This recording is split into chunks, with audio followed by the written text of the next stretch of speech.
12월 23일입니다. 중보기도의 모범이라는 제목으로 골로새서 1장 1절에서 13절까지 말씀 봅니다. 사도 바울이 로마 감옥에 있을 때 썼던 옥중 서신 중 하나인 골로새서는요, 골로새 교회에게 보낸 편지죠.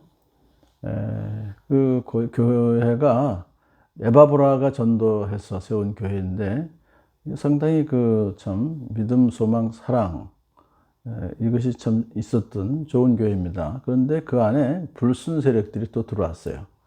그들은 헬라 철학의 영향을 받은 자들로서 또 그 지역의 토속신앙과 헬라 문화의 그 혼합을 교회에 끌어들여서 순수한 복음을 변질시키고 있었기 때문에 이 소식을 들은 바울이 이제 골로새 교인들을 위해서 이 편지를 쓰게 된 것이죠.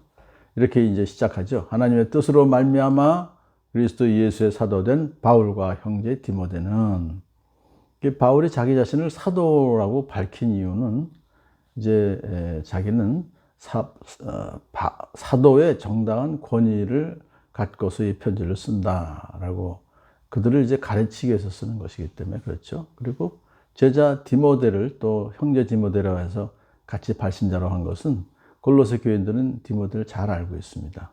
사도 바울은 이제 처음으로 골로새 교인들과 대하게 되는 거예요, 편지로.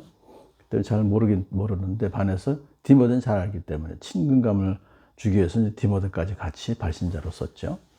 그리고 골로새에 있는 모든 성도들, 그리스도 안에 있는 신실한 형제자매들에게 편지를 쓰는데, 우리 아버지 하나님께서 내려주시는 은혜와 평화가 여러분에게 있기를 빕니다 라고 인사를 이제 해요. 그리고 인사가 끝난 다음에 이제 그들을 위해서 기도할 때마다 하나님께 감사를 드린다, 그렇게 밝혀요.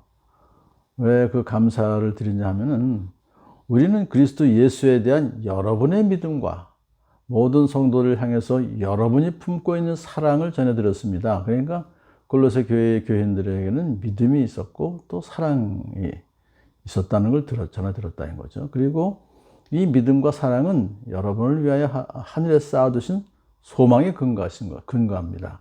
그런데 이 소망은 여러분이 진리의 말씀, 곧 복음을 받아들일 때 이미 들은 것입니다.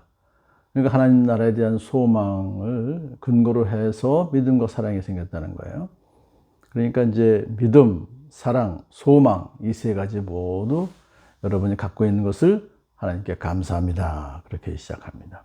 이제 복음에 대해서 조금 더 설명합니다. 이 복음은 온 세상에 전해진 것과 같이 여러분에게 전해졌습니다. 여러분이 하나님의 은혜를 듣고서 참되게 깨달은 그날부터 여러분 가운데서와 같이 온 세상에서 열매를 맺으며 자라고 있습니다. 그러니까 참 골로새 교회는요, 굉장히 참 아주 좋은 교회죠. 그래서 열매를 맺으며 자라고 있다, 복음이. 여러분은 하나님의 은혜를 우리와 함께 종이 된 사랑하는 에바브라에게서 배웠습니다. 에바브라가 처음 이제 우리와 함께 종이 되었다 하니까 하나님의 사역자로 부름받은 그 에바브라가 잘 전도해서 하나님의 은혜를 이렇게 가르쳐 준 거죠. 그들이 배웠다는 것입니다. 이어서 바울은 에바브라를 동역자로 인정하는 것을 밝힙니다. 그는 여러분을 위해서 일하는 그리스도의 신실한 일꾼이요, 또 성령 안에서 여러분의 사랑을 우리에게 알려준 사람입니다. 그러니까 정확히 성경에 나와 있지 않지만 에바브라는 바울을 대신해서 골로새를 방문해서 복음을 전했고, 그 이제 복음이 잘 자랐죠.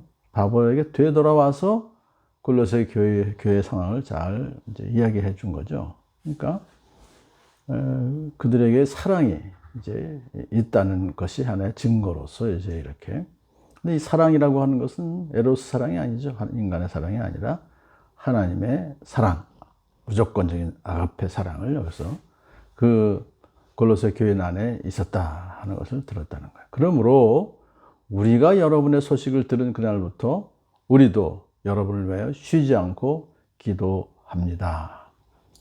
이제 그 기도 내용이 네 가지 크게 지금 이제 이야기를 하는데, 이것이 바로 중보기도의 모범이라고 제가 말씀드렸죠. 자, 우리는 첫 번째, 우리는 하나님께서 여러분에게 모든 신령한 지혜와 총명으로 하나님의 뜻을 아는 지식을 채워주시기를 빕니다. 그러니까 이 모든 지혜와 총명은 성령의 역사심에 의한 산물입니다. 신령한 거예요. 그런데 그것은 하나님의 뜻을 아는 데까지 나아가야 비로소 의미가 있는 것입니다. 그러므로 하나님의 뜻을 아는 지식, 안다라고 하는 것은 야다라고 히브리어죠. 단순한 지식이나 인식 정도가 아니라 실제적인 삶을 위한 열매들을 수반하고 있는 분별력을 말해요. 그리고 하나님의 계시를 볼 수 있는 능력, 영적 통찰력까지도 갖추는 것을 여기서 일단 말합니다. 두 번째 기도 제목은 여러분이 주님께 합당하게 살아감으로써 모든 일에서 그분을 기쁘게 해드리고 모든 선한 일에서 열매를 맺고 하나님을 점점 더 알게 하옵소서. 주님께 합당하게 사는 게 중요하죠. 그러니까는 이제 성도라면 예수님과 연합하고 그 성도의 삶은 예수님의 뜻에 순응하여 행동하는, 그렇게 할 때 예수님이 기뻐하시고 모든 선한 일에서 열매를 맺고 하나님을 점점 더 알게 된다는 것이죠. 세 번째 기도 제목은 하나님의 권능을 그들이 체험할 수 있게 해달라고 기도합니다. 하나님의 영광의 권능에서 나오는 모든 능력으로 강하게 되어서 기쁨으로 끝까지 참고 견디기를 바랍니다. 이제 성도들이 어두운 세상 주관자들과요, 영적 도덕적으로 갈등 관계에 있죠. 그렇기 때문에 성도들은 특별한 하나님의 권능을 부여받아야 돼요. 내게 능력 주시는 자 안에서 내가 모든 것을 할 수 있느니라. 그러니까 하나님의 특별한 권능을 부여받게 되면 세상의 유혹과 저항을 물리치고 하나님의 뜻을 이룰 수가 있는 거죠. 어떤 고난도 다 이기며 참을 수 있는 것이죠.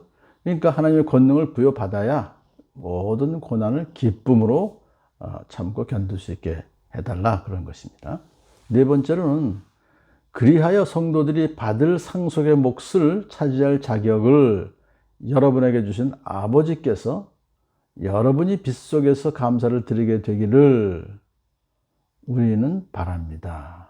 그러니까 이게 지금 하나님께 감사하는 그런 성도들이 되게 해달라고 기도하는 거죠.